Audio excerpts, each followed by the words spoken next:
Hello दोस्तों, स्वागत है आप लोगों का हमारे चैनल में। तो दोस्तों इस वीडियो में हम जानेंगे एसबीआई के रेगुलर सेविंग्स अकाउंट के बारे में, जिसको कि जनरल सेविंग्स अकाउंट भी कहा जाता है। तो ये अकाउंट ओपन कैसे होता है, इसके क्या फीस और चार्जेस हैं, एलिजिबिलिटी क्राइटेरिया के इस अकाउंट को ओपन करने के लिए, क्या क्या हमें फीचर्स और बेनिफिट्स मिलते हैं इस अकाउंट पे, ये सब कुछ जानेंगे। तो दोस्तों वीडियो को शुरू करने से पहले आप लोगों से मैं रिक्वेस्ट करूँगा, चैनल को अभी तक आपने सब्सक्राइब नहीं किया तो बस आप सब्सक्राइब कर लीजिए। सब्सक्राइब करके बेल आइकन को दबा के ऑल सेट कर लीजिए, जिससे जब भी वीडियो अपलोड होती है चैनल पे तो उसका नोटिफिकेशन आपको मिल जाए और आपसे कोई भी वीडियो मिस ना होने पाए। तो सब जान लेते हैं इसी अकाउंट के बारे में। तो सबसे पहले तो हम ये जानेंगे कि अकाउंट ओपन कैसे करना है हमें। तो अकाउंट ओपन करने के लिए आपके पास दो रास्ते होते हैं। चाहे तो आप जो ब्रांच विजिट करके ऑफलाइन अकाउंट ओपन कर सकते हैं, या फिर आप जो है ऑनलाइन अप्लाई कर सकते हैं अकाउंट ओपन करने के लिए।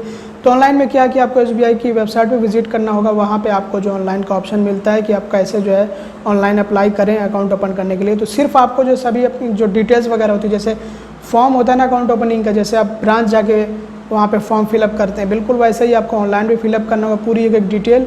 उसके बाद आपको बाद में जब आप पूरा कंप्लीट कर लेंगे फॉर्म, तो आपको एक रेफरेंस नंबर मिल जाएगा।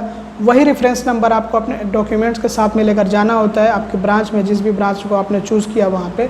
और फिर उसके बाद जो वही शो करना होता है, तो उसी के बेस पे आपको जो है आपका अकाउंट नंबर मिल जाता है। मतलब उसी से आगे प्रोसेस बढ़ाया जाता है और आपका अकाउंट एक्टिवेट करके आपको अकाउंट नंबर दिया जाता है। और ऑफलाइन में क्या है कि ऑफलाइन आप पहुंचिए ब्रांच और जो है अकाउंट ओपन करने के लिए उनसे कहिए कि मुझे अकाउंट ओपनिंग फॉर्म चाहिए, तो वो लोग आपको जो अकाउंट ओपनिंग फॉर्म प्रोवाइड करेंगे। वो फॉर्म आप फिल करिए, या फिर आप डाउनलोड करके भी लेकर जा सकते हैं। तो फॉर्म फिलअप करने के बाद आपको डॉक्यूमेंट अटैच करना है उसके साथ में, और बाद में उसको जो सबमिट कर देना है, आपका अकाउंट जो है ओपन कर दिया जाएगा। पासबुक हो सकता है उसी दिन मिल जाए, हो सकता है एक दिन बाद मिले। और डेबिट कार्ड का अक्सर यही होता है कि डेबिट कार्ड जो है आपके घर पहुंचता है, वो बाई पोस्ट पहुंचता है, तो उसमें जो 10-15 दिन लग जाते हैं। ये अलग बात है कि अगर आप इंस्टेंट वाला डेबिट कार्ड लेते हैं जो कि पर्सनलाइज्ड नहीं होता है, तो आपको तुरंत ही मिल जाए।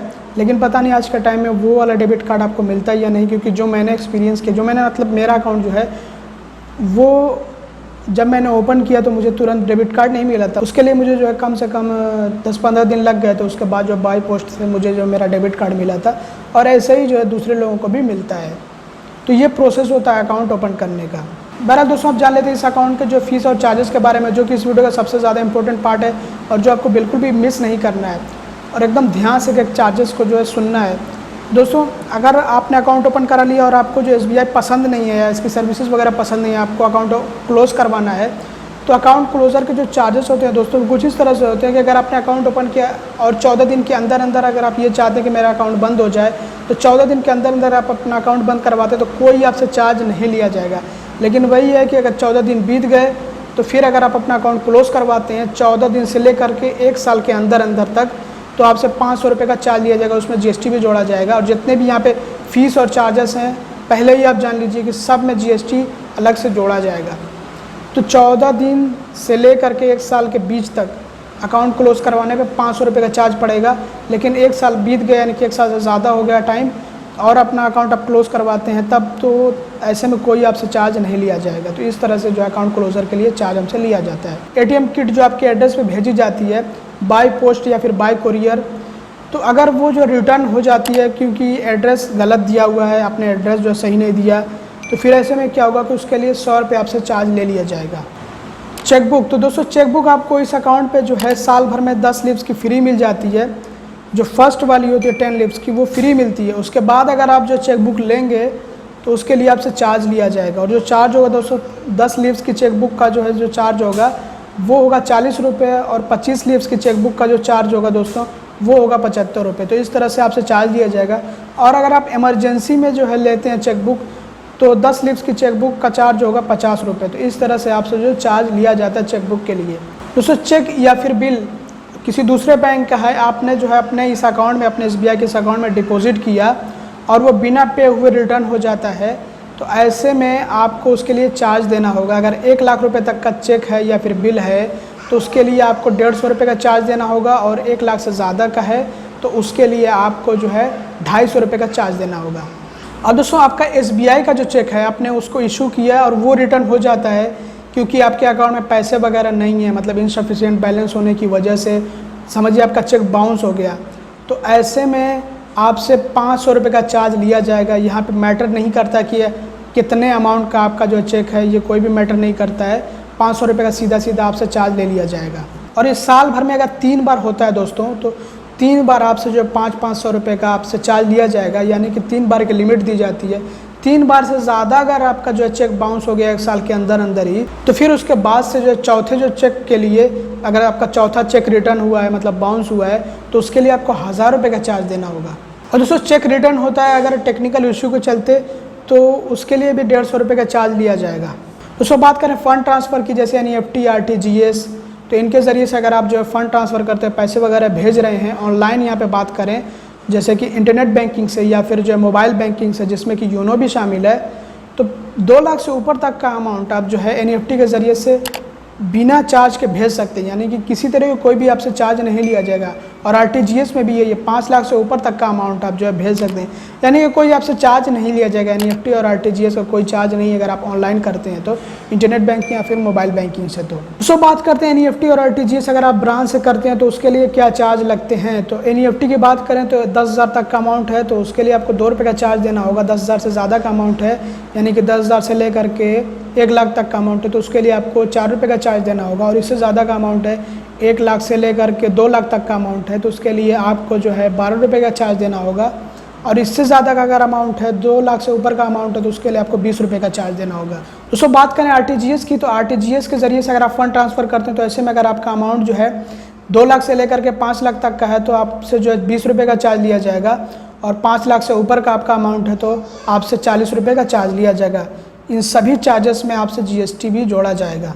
दोस्तों बात करते हैं कैश हैंडलिंग की। कैश हैंडलिंग बोले तो कैश डिपॉजिट करने की, यानी कि कैश ट्रांजैक्शन की। ब्रांच से जो आप कैश जो है डिपॉजिट करते हैं, पैसे जमा करते हैं, तो आपको जो है महीने में 3 बार की फ्री लिमिट मिलती है। आप 3 बार जो है कैश डिपॉजिट कर सकते हैं महीने भर में। लेकिन 3 बार के बाद से, यानी कि 3 बार आपने जो है महीने भर में कैश डिपॉजिट कर लिया, उसके बाद जब आप डिपॉजिट करेंगे तो उसके लिए आपसे जो है 50 रुपये का चार्ज लिया जाएगा हर कैश डिपॉजिट पे। जब भी आप करेंगे तो 50 रुपये का चार्ज लिया जाएगा। दोस्तों बात करें कैश विड्रॉल की, कि कितनी बार आप जो कैश विड्रॉल कर सकते हैं ब्रांच से, तो ये डिपेंड करता है पूरा का पूरा आपके अकाउंट में पड़े एवरेज मंथली बैलेंस पे, कि आपने कितना जो है बैलेंस मेंटेन कर रखा है अपने अकाउंट में। तो एवरेज मंथली बैलेंस अगर आपका जो है 25,000 तक का है, मतलब 0 रुपये से लेकर के 25,000 रुपये तक का, तो यहाँ पे आपको जो महीने में 2 बार की फ्री लिमिट मिलती है। 2 बार आप जो कैश विड्रॉल कर सकते हैं ब्रांच से।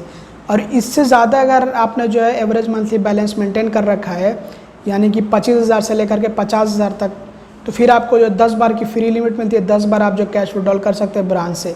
और इससे ज़्यादा अगर आपने जो है बैलेंस मेंटेन कर रखा है, यानी कि एवरेज मंथली बैलेंस अगर आपका इससे भी ज़्यादा है, जैसे कि 50,000 से लेकर के 1 लाख रुपए तक का, तो फिर आपको 15 बार की फ्री लिमिट मिलती है। 15 बार आप जो कैश विड्रॉल कर सकते हैं ब्रांच से। और इससे ज़्यादा, यानी कि 1 लाख रुपए से भी ज़्यादा अगर आपने जो है मेंटेन कर रखा है, आपके अकाउंट में एवरेज मंथली बैलेंस मौजूद है, तो फिर आपको जो है अनलिमिटेड फ्री लिमिट दी जाती है। कोई भी आपसे चार्ज नहीं लिया जाता, जितनी बार आप चाहें उतनी बार कैश विड्रॉल कर सकते हैं। खैर दोस्तों, ये तो रही जो है फ्री लिमिट की बात। अब फ्री लिमिट ख़त्म हो जाती है, चाहे वो 15 हो गई, चाहे फिर 2 हो गई, तो वो फ्री लिमिट अगर ख़त्म हो जाती है तो उसके बाद चार्ज आपसे क्या लिए जाएंगे।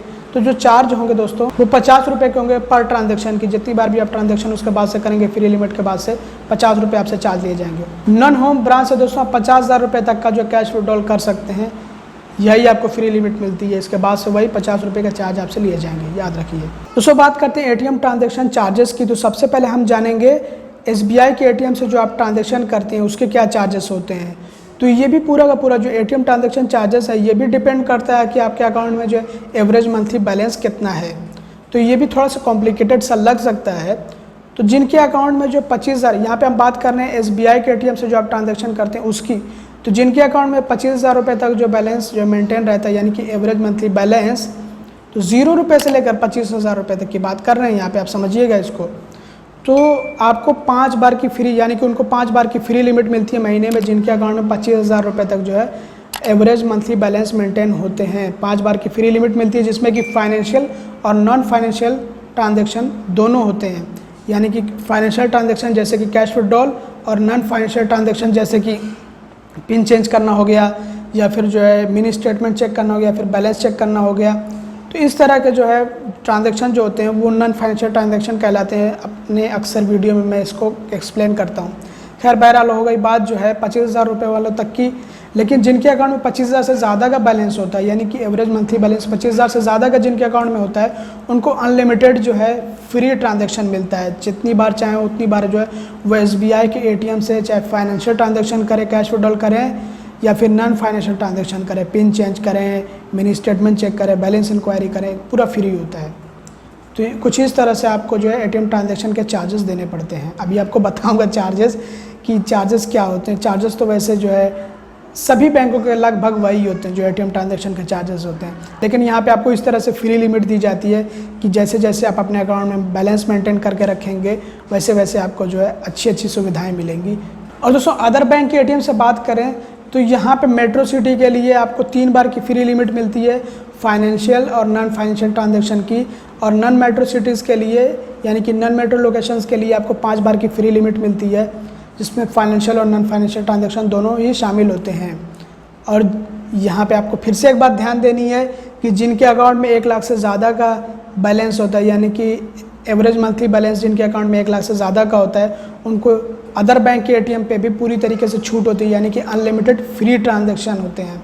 फिर से आपको एक बात नोट करनी है कि बहरहाल 30 जून तक तो आपको जो कोई चार्ज नहीं देना है जो आप ATM से ट्रांजैक्शन करते हैं। अभी के टाइम में जो कोविड-19 का क्राइसिस चल रहा है उसके चलते आपको जो है इसके चार्जेस नहीं देनेंगे, ये वेव्ड है अभी के टाइम में। बहरहाल दोस्तों हमें जो ATM ट्रांजैक्शन की जितनी भी फ्री लिमिट मिलती हो, 5 बार की 3 बार की जितनी भी मिल रही हो, ये लिमिट अगर हम क्रॉस कर जाते हैं यानी कि 5 बार से ज़्यादा या फिर 3 बार से ज़्यादा हमने ट्रांजैक्शन कर लिया महीने में, तो उसके बाद से जो हमसे चार्जेस लिए जाएंगे दोस्तों, फाइनेंशियल ट्रांजैक्शन के 20 रुपये प्लस GST और नॉन फाइनेंशियल ट्रांजैक्शन के 8 रुपये प्लस GST हमसे चार्ज लिए जाएंगे। और यहाँ पे अगर आप जो है ट्रांजैक्शन कर रहे हैं, आपके अकाउंट में बैलेंस कम है यानी कि इनसफिशिएंट बैलेंस होने की वजह से आपका ट्रांजैक्शन डिक्लाइन होता है, तो आपको उसके लिए जो है चार्ज देना होगा 20 रुपये। दोस्तों बात करते हैं फीचर्स और बेनिफिट्स की, इस अकाउंट के क्या फीचर्स और क्या बेनिफिट्स मिलते हैं। तो मेरे ख्याल से ये बताने की ज़रूरत नहीं कि अगर आपका अकाउंट जो है SBI में है तो आपको क्या क्या फैसिलिटीज़ मिलेंगी और क्या क्या इसके फीचर्स और क्या क्या बेनिफिट्स हो सकते हैं। अभी के टाइम में सबसे बड़ा आपको जो बेनिफिट ये मिलता है कि आपको मिनिमम मंथली एवरेज बैलेंस नहीं मेंटेन करना होता है, या फिर जो है मिनिमम एवरेज मंथली बैलेंस नहीं मेंटेन करना होता है। बात घुमा फिरा के वही होती है, कुछ लोग इसको AMB बोलते हैं, कुछ लोग MAB बोलते हैं। तो ये जो है अभी के टाइम में माफ़ चल रहा है। अभी के टाइम में क्या मतलब कि माफ़ कर दिया गया है, पिछले 1 महीने से शायद कि इसको जो माफ़ किया गया है, तो कोई आपसे चार्ज नहीं लिया जाएगा। और SMS अलर्ट भी आपको यहाँ पे मिलता है, तो उसका भी कोई चार्ज आपसे नहीं लिया जाता है। और बाकी आपको mobile banking, internet banking, YONO वगैरह ये सब आपको जो है मिलेगा, तो वहाँ से आप जो है बहुत कुछ कर सकते हैं, पता नहीं क्या क्या कर सकते हैं। ये तो मेरे ख्याल से आपको अदर बैंक भी प्रोवाइड कर रहे हैं। एक अच्छी फैसिलिटी ये देखने को मिलती है कि आप ऑनलाइन इंटरनेट बैंकिंग से ही अपना अकाउंट जो है ट्रांसफ़र कर सकते हैं, किसी भी ब्रांच में आप ट्रांसफ़र करिए। तो ये बहुत अच्छी फैसिलिटी मुझे लगी SBI की। हालांकि SBI फैसिलिटी प्रोवाइड करने के मामले में बहुत आगे होता है, मतलब आपको इससे भी अच्छी अच्छी फैसिलिटीज़ मिल रही हैं SBI में।